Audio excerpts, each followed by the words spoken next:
नमस्कार। आज हम सफर पर निकल रहे हैं राजस्थान की राजाओं की धरती। यहाँ के रंगीले इतिहास और संस्कृति की दुनिया में हम गोता लगाएंगे। यकीन मानिए, ये एक ऐसा सफर है, रेगिस्तान की रेत से लेकर आलीशान महलों तक, जो हमेशा के लिए जहन में बस जाता है। पधारो म्हारे देस, ये शब्द सुनते ही राजस्थान की एक तस्वीर आंखों के सामने आ जाती है ना? पर ये सिर्फ एक स्वागत गीत नहीं है। ये तो राजस्थान की मेहमान नवाजी की आत्मा है। एक ऐसा बुलावा जो सीधे दिल से आता है। और बस यही भावना, यही दिल से निकला बुलावा हमारे आज के इस सफर का आधार है। तो चलिए, राजस्थान में आपका स्वागत है। एक ऐसी कमाल की धरती जहां एक तरफ रेगिस्तान की सुनहरी रेत है और दूसरी तरफ राजाओं की वो शान, वो वैभव। सोचिए, एक तरफ प्रकृति का कठोर सूखापन और उसी के बीचों बीच एक ऐसी शाही विरासत जिसका हर कोना अपनी एक अलग ही कहानी सुनाता है। बस यही अनोखा संगम तो इस जगह को इतना खास बनाता है। तो चलिए जरा समय में पीछे चलते हैं, उस दौर में जिसने इस भूमि को इसकी असली पहचान दी। हम बात कर रहे हैं राजाओं के युग की, राजपूतों का वो दौर, एक ऐसा दौर जिसकी पहचान बनी थी मजबूत किलों से और शौर्य की आग में तपकर। देखिए, इस धरती की कहानी कोई 100-200 साल पुरानी नहीं, बल्कि 5000 साल से भी ज्यादा पुरानी है। सोचिए, कालीबंगा में सिंधु घाटी सभ्यता के निशान मिलते हैं। फिर आता है 7वीं से 19वीं सदी का वो लंबा दौर, राजपूत राजवंशों का गौरवशाली शासन, और आखिर में 1947 में भारत के साथ इसका एकीकरण।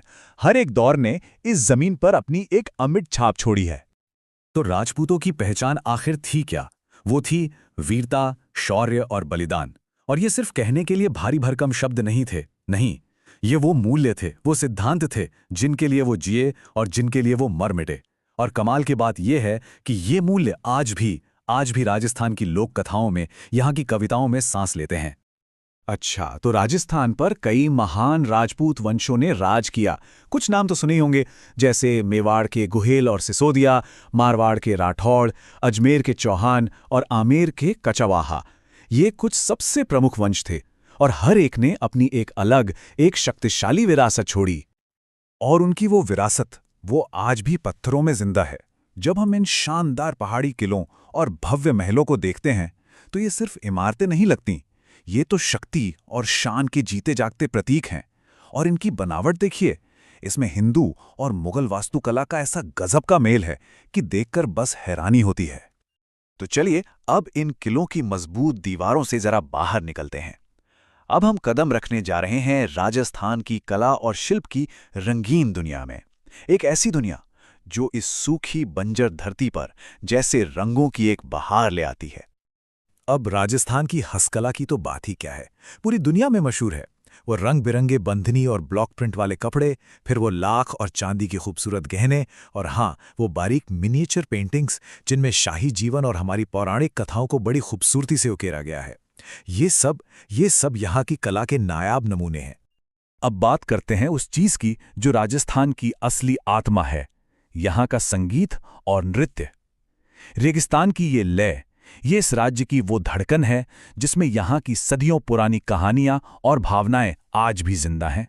चलिए, राजस्थान के दो सबसे मशहूर लोक नृत्यों को थोड़ा करीब से देखते हैं। एक तरफ है घूमर, भील जनजाति का ये पारंपरिक नृत्य है जिसमें महिलाएं वो लंबे घेरदार घाघरे पहनकर जब घूमती हैं तो एक खूबसूरत सा घेरा बन जाता है। और दूसरी तरफ है कालबेलिया, सपेरा जनजाति का नृत्य। इसमें जो शरीर की लचक है, वो सांप जैसी हरकतें हैं, वो बिल्कुल मंत्रमुग्ध कर देती हैं। और ये जो कालबेलिया नृत्य है ना, ये सिर्फ एक लोक नृत्य नहीं है, ये इससे कहीं ज्यादा है।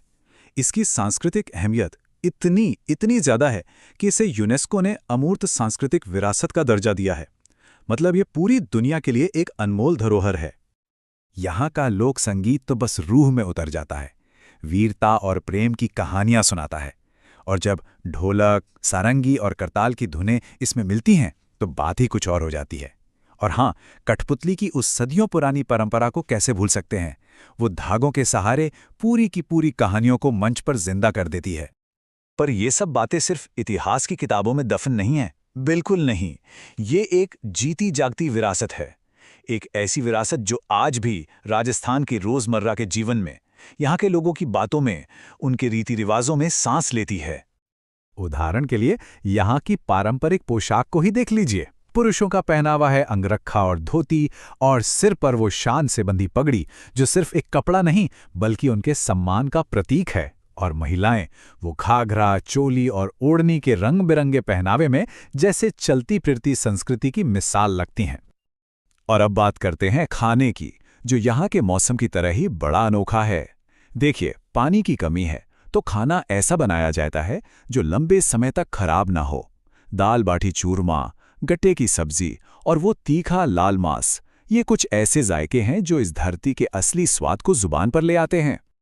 तो इस सफर के अंत में एक सवाल मन में उठता है कि किसी धरती का संघर्षों से भरा इतिहास उसकी कला को, उसकी रूह को कैसे गढ़ता है, कैसे एक नई और गहरी आत्मा देता है। मुझे लगता है कि शायद राजस्थान इसका सबसे शानदार, सबसे जीता जागता उदाहरण है।